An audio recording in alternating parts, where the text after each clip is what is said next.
नमस्कार दोस्तों, स्वागत है आपका आपके अपने YouTube channel Aftab study classes में। तो दोस्तों आज हम बात करने वाले हैं क्लास 10 के लिए प्रश्नावली 3.3, जिसका सवाल सामने आपके लिखा हुआ है कि नंबर 1, निम्नलिखित समीकरण युग्म को प्रतिस्थापन विधि द्वारा हल कीजिए। देखिए उसका पहला सवाल हमारे कॉपी पे लिखा हुआ है x + y = 14, x - y = 4। हमें हल करना है इसको प्रतिस्थापन विधि से। किस विधि से हल करना है दोस्तों? प्रतिस्थापन। देखिए समझते हैं प्रतिस्थापन विधि क्या होती है। इस विधि से हल करना है, प्रतिस्थापन विधि से हल करना है हमें, ठीक है। प्रतिस्थापन। अब देखिए क्या होता है इसमें, देखिए दो समीकरण दिए गए हैं, एक ये। तो देखिए प्रतिस्थापन में क्या करना होता है, हमें किसी एक समीकरण से, देखिए प्रतिस्थापन में किसी एक समीकरण से x या y का मान निकालना होता है और फिर दूसरे समीकरण में मान रखते हैं, उसे हल करते हैं, बस हमारा सवाल हल हो जाता है। तो देखिए यहाँ पे दिया गया है x + y = 14, x - y = 4। अगर हम यहाँ पर समीकरण दो को अगर हल करें, यहाँ पर देखिए क्या हो जाएगा ये कि x - y = 4 है। अगर इससे x की वैल्यू निकाल लें तो क्या आ जाएगा, x बराबर आ जाएगा हमारा 4 + ये y, ये हमारा x का वैल्यू आ जाएगा। x का वैल्यू आ गया, किससे निकाला? समीकरण 2 से निकाला। मैंने बताया था कि किसी एक समीकरण से x या y का मान निकालते हैं और दूसरे समीकरण में रख देते हैं। तो मैंने दोस्तों यहाँ पे किससे निकाला है? समीकरण 2 से निकाला है। अब समीकरण 1 में मान रखेंगे, हम लिखेंगे कि समीकरण 1 में x का मान रखने पर, समीकरण 1 में x का मान रखने पर, तो समीकरण 1 में x का मान रख दीजिए दोस्तों। तो समीकरण 1 हमारा था कि x + y = 14। तो x की वैल्यू रखेंगे, क्या हो जाएगा? x की वैल्यू कितनी है? 4 + y, और ये तो x की वैल्यू हो गई इतनी हमारी, ठीक है। ये हमारी इतनी x की वैल्यू हो गई दोस्तों, इतनी x की वैल्यू हो गई, और प्लस का ये y लिखा था, y लिख लिया, बराबर कितना क्या? 14 है। अब जोड़ लीजिएगा, देखिए 4 ये थे, यहाँ पर इसको घटा दीजिएगा उधर, और बाई कितने हो गए? 2y बराबर कितना आ गया? 14। ये प्लस का 4 उधर जाएगा, क्या हो जाएगा? -4। तो 2y बराबर कितना आ गया हमारा? 10 आ गया, 10। अब बाई का वैल्यू निकाल लीजिएगा, बाई बराबर कितना आ जाएगा? 10 से जब 2 में भाग करेंगे, गुणावाची भाग में आएंगे, 2 × 5 = 10। तो बाई का मान कितना आ गया दोस्तों? बाई का मान आ गया हमारा 5। बाई का मान कितना आ गया? 5। अब देखिएगा यहाँ पर x का मान निकाल लीजिएगा यहाँ से, तो x का कितना हो जाएगा? 4 और प्लस बाई का मान 5, तो x का मान कितना आ गया? 9। तो दोस्तों इस प्रकार से हमारा सवाल लग गया है। यहाँ पर हमारा x और y दोनों के मान आ गए हैं, ठीक है। कंप्लीट रूप से x y के मान आ गए, तो इस प्रकार से हमारा सवाल हल कर लेते हैं। तो प्रतिस्थापन में हमें यही करना होता है कि किसी एक समीकरण से हम x या y का मान निकालते हैं और दूसरे समीकरण में रख देते हैं और उसको सॉल्व कर लेते हैं, तो हमारा x y का वैल्यू निकल गया है। तो इस प्रकार से प्रतिस्थापन को हल कर लेते हैं। तो चलते हैं नेक्स्ट क्वेश्चन पर, क्वेश्चन नंबर 2। तो देखिएगा दोस्तों, दूसरा क्वेश्चन हमारे सामने लिखा हुआ है s - t = 3, s/3 + t/2 = 6। ये सवाल लिखा हुआ है, इसको भी हमें प्रतिस्थापन से हल करना है। हमें बताया था अभी आपको कि हम किसी एक समीकरण से x या y या s या t किसी एक का मान निकालते हैं, दूसरे समीकरण में रख देते हैं। तो देखिए इसमें लिखते हैं हम समीकरण 1 से, समीकरण 1 से पहले निकालेंगे मान। लिखा हुआ s - t बराबर लिखा हुआ है हमारा 3, इसका मान निकाल लेते हैं। इसका कितना जाएगा? 3 + t। ये हमारा इसका मान आ गया है, किससे निकाला हमने? ये समीकरण 1 से निकाला है। अब इसका मान रखेंगे समीकरण 2 में, तो लिखेंगे यहाँ पर s का मान समीकरण 2 में रखने पर, इसका मान समीकरण 2 में रखने पर, तो इसका मान समीकरण 2 में रखिएगा। तो देखिएगा यहाँ पर इस लिखा हुआ, इसको लिख सकते हैं हम 3 + t, इसकी जगह पर बटे में 3, तो 3 लिख लिया, प्लस का t/2 = 6। इसको देखिएगा सॉल्व करेंगे तो कितना हो जाएगा, देखते हैं कि देखिए 2 और 3 का लासा कितना जाएगा? 6 आ जाएगा। तो इसमें 2 की गुणा हो जाएगी, तो 2 की गुणा करिएगा, 2 × 3 = 6, प्लस t में तो 2 का t में हो गया, और प्लस 3 का t में तो 3 t हो जाएगा, बराबर हमारा 6/1 कर लीजिएगा, ठीक है। इसको सॉल्व कर लेते हैं, देखिए क्रॉस मल्टीप्लिकेशन कर लीजिएगा। तो ये 6 + 2 3 5, तो ये 5t बराबर 6 × 36, ये इतना हो गया है। इसको सॉल्व कीजिएगा, देखिए तो 5t बराबर आ जाएगा 36, और ये प्लस का 6 था, उधर जाएगा, क्या हो जाएगा? -6। तो यहाँ से 5t का वैल्यू कितना जाएगा दोस्तों हमारा? ये 5t का वैल्यू आ जाएगा 30। t का वैल्यू निकाल लेते हैं, t का वैल्यू कितना जाएगा? 30/5, 5 × 6 = 30। तो t का वैल्यू दोस्तों कितना आ गया? इस प्रकार से t का वैल्यू हमारा आ गया 6। t का वैल्यू दोस्तों 6 आ गया है। हमें मान निकालना है इसका, तो इसका कैसे मान निकालेंगे? तो s बराबर दिया गया था हमें 3 + t, ठीक है, बराबर 3, और t का वैल्यू कितना है? 6। तो s का वैल्यू कितना जाएगा दोस्तों? इसका वैल्यू आ जाएगा हमारा 9। तो इस प्रकार से ts के दोनों के वैल्यू निकल के आ गए हैं। हाँ, अगर आप जांच करना चाहें तो जांच भी कर सकते हैं। किस प्रकार से देखिएगा, अगर यहाँ यस है हमारा, अगर यस से टी घटाए 3 आएगा, तो देखिए यस में 9 दिया गया, 9 से 6 घटाएंगे कितना आएगा दोस्तों? 3 आएगा। तो इस प्रकार से जांच हो गई है। यहाँ लिखा हुआ यस/3, अगर इसमें हम 3 से भाग करें तो कितना जाएगा हमारा? 3 आ जाएगा। और यहाँ पे टी में अगर 2 से भाग करें तो भी 3 आ जाएगा, और 3 या 3 दोनों मिला के कितना हो जाएगा? ये 6 हो जाएगा। तो इस प्रकार देखिए इसकी जाँच भी हो जाएगी दोस्तों। तो अगर आपको वीडियो अच्छा लग रहा है तो फटाफट से वीडियो को लाइक कीजिएगा। हाँ, अगर आपने अभी तक हमारे चैनल को सब्सक्राइब नहीं किया तो चैनल को सब्सक्राइब भी कीजिएगा। ठीक है, तो चलते हैं नेक्स्ट क्वेश्चन पर। तो देखिएगा दोस्तों, क्वेश्चन नंबर 3 हमारे सामने लिखा हुआ है 3x - y बराबर 3 समीकरण 1, और समीकरण दूसरा लिखा हुआ है 3x - 3 9x - 3 बराबर 9। ये दो समीकरण लिखे हुए हैं।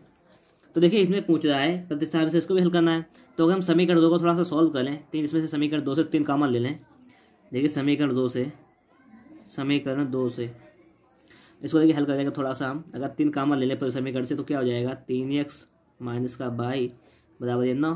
3 से काट दीजिएगा, 3 3 9। तो इस प्रकार से आ जाएगा 3x - y बराबर 3। ये समीकरण क्या आ जाएगा हमारा, ये दूसरा वाला समीकरण आ जाएगा हमारा इतना।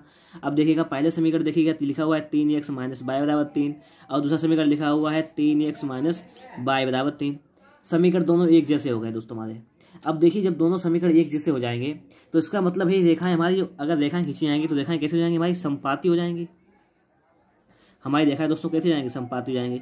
इसका मतलब क्या है, अगर इसमें क्या होगा, इसका जो रेखा हमारी जाएगी 3x - y बराबर 3, एक ये भी हमारी रेखा है और एक हमारी रेखा 3x - y बराबर 3।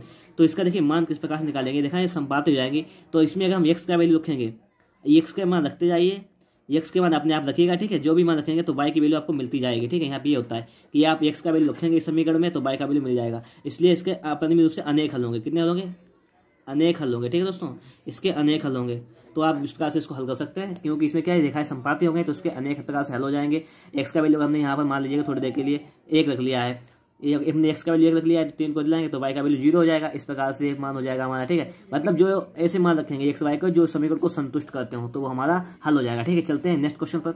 देखिएगा दोस्तों क्वेश्चन नंबर 4 लिखा हुआ है 0.2x + 0.3y बराबर 1.3, और इसका दूसरा समीकरण लिखा हुआ है 0.4x + 0.5y बराबर 2.3। इसको हमें प्रतिस्थापन से हल करना है, बताया था आपको। चलिए पहले इस समीकरण को सही कर लेते हैं। इसको इस प्रकार से लिख लेते हैं कि 0.2x लिखा हुआ है प्लस 0.3y बराबर 1.3 लिखा हुआ है। अगर हम ये पॉइंट हटाएंगे तो 10 नीचे हो जाएगा, ये पॉइंट हटाएंगे इसमें भी 10 नीचे हो जाएगा, ये पॉइंट हटाएंगे तो ये भी 10 नीचे हो जाएगा। देखिए हम पहले समीकरण 1 को हल करेंगे, जब इसको तो यहीं पे छोड़ दीजिएगा दूसरे को, तो देखिए कितना हो जाएगा हमारा, ये हो जाएगा 2x/10 प्लस 3y/10 बराबर 13/10। देखिए जिसका हम लासा लेंगे तो कितना हो जाएगा, वही रहेगा। तो हो जाएगा आंसर जुड़ जाएंगे 2x + 3y/10 बराबर हो जाएगा हमारा 13/10। 10 से 10 कैंसिल कर दीजिएगा। तो हमारा पहला वाला समीकरण क्या बन गया है कि 2x + 3y बराबर 13 आ गया है। ठीक है, ये हमारा पहला समीकरण हो गया है। इस प्रकार से मैं सरल कर लिया है। अब अगर हम दूसरे समीकरण को सही करें तो उसको भी सही कर सकते हैं। देखिए किस प्रकार से, ये पहला समीकरण में हल कर लिया। अब दूसरा देखिएगा, आप 0.4x था यहाँ पर, प्लस का 0.5y बराबर 2.3 ये समीकरण हमारा था। अब यहाँ से पॉइंट हटाएंगे तो 10 नीचे आ जाएगा, इसमें पॉइंट आएंगे इसमें भी 10 नीचे आ जाएगा, इसमें पॉइंट आएंगे इसमें भी 10 नीचे आ जाएगा। दोस्तों इस प्रकार से हमारा हो जाएगा समीकरण 4x प्लस का 5y/10 बराबर ये हो जाएगा हमारा 23/10। ये हो जाएगा ना। अब देखिएगा यहाँ पर हर में 10 यहाँ पर भी लिखा हुआ है, 10 यहाँ कैंसिल हो गया है हमारा, तो आ जाएगा हमारा 4x + 5y बराबर 23। तो दोस्तों हमारे सही समीकरण आ गए हैं 2। यहाँ पर देखिए हमारा पहला और दूसरा समीकरण आ गया है। अब हमें क्या हल करना है, प्रतिस्थापन से हल करना है। मैंने बताया था आप लोगों को कि किसी एक समीकरण से एक से y का मान निकालते हैं और दूसरे समीकरण में रख देते हैं। तो किसी समीकरण से निकाल लीजिएगा आप। तो देखिए अगर हम यहाँ से समीकरण 1-2 से मान निकाल लें, अगर देखिएगा इसके आगे क्रिया क्या है कि समीकरण 2 से समीकरण चाहे 1 से निकाल लीजिएगा चाहे 2 से निकाल लीजिएगा। ठीक है, तो अगर समीकरण 1 से निकालें तो 1 से, देखिए समीकरण 1 से निकाल लीजिएगा, कोई दिक्कत नहीं, किसी से निकाल लीजिएगा। देखिए कि लिखा हुआ है 2x + 3y बराबर 13 लिखा हुआ है। यहाँ से x का मान अगर हम निकाल लें तो 2x बराबर कितना हो जाएगा दोस्तों हमारा 13 - का 3y, और x का वैल्यू कितना हो जाएगा हमारा, यहाँ पर x का वैल्यू हो जाएगा 13 - 3y/2। तो इस प्रकार से हमारा x का मान निकल आया है। अब x का मान हमने निकाला किस समीकरण से था, 1 से निकाला था, रखेंगे किसमें, 2 में। लिखेंगे यहाँ पर कि x का मान, क्योंकि जिस समीकरण से निकालते हैं उसके दूसरे में रखते हैं, तो x का मान समीकरण 2 में रखने पर, x का मान समीकरण 2 में रखने पर, तो देखिएगा x का मान समीकरण 2 में रखने पर, समीकरण x का मान जो आया था समीकरण 2 में रखेंगे, क्योंकि हमने 1 से निकाला था 2 में रखेंगे मान। मैंने बताया था कि इसकी एक समीकरण से मान निकालते हैं दूसरे में रख लेते हैं। तब देखिएगा दूसरे समीकरण में रखिएगा तो लिखा हुआ है कि 4x + 5y बराबर 23। चलिए इसमें x का मान रखिएगा, x का मान तो 4 × x का मान क्या है हमारा 13 - का 3y, यही तो है, और बटे में 2, ये हमारा x का मान है 13 - 3y/2, यही तो है x का मान, रख लिया है। प्लस का 5y बराबर 23। इसको सॉल्व करते हैं। देखिए 2 दूनी 4, 2 से कटा, ठीक है, गुणा करिएगा 2 तो 2 इंटू 13 माइनस 3y प्लस का 5y बराबर 23। थोड़ा सा इसको आगे आओ सॉल्व कर लीजिएगा तो क्या आ जाएगा, देखिए समझिएगा यहाँ पर बात समझिएगा। 13 दूनी 26 माइनस 3 दूनी 6y प्लस का 5y बराबर 23।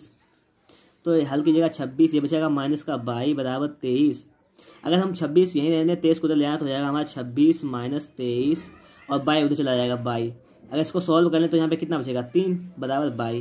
तो दोस्तों y का वैल्यू कितना आ गया हमारा 3 आ गया है। अब देखिए x का वैल्यू निकाल दीजिएगा, y का मान इसमें रख दीजिएगा समीकरण में, तो हमारा x का वैल्यू कितना आ जाएगा देखिएगा 13 माइनस 3 गुणे y का मान कितना आया था 3, तो 3/2 यही तो है।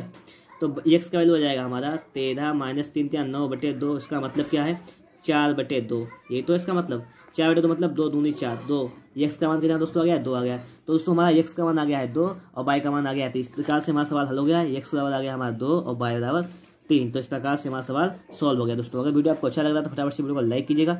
हाँ, अगर आपने अभी तक हमारे चैनल को सब्सक्राइब नहीं किया है तो चैनल को सब्सक्राइब भी कीजिएगा। ठीक है दोस्तों, तो आज की वीडियो समाप्त होती है यहीं पर, क्योंकि मैंने आपको आज की वीडियो में 4 सवाल बता दिए हैं। अगर सवाल आपको अगले वीडियो में जाएंगे। वीडियो देखने के लिए आपका बहुत बहुत धन्यवाद।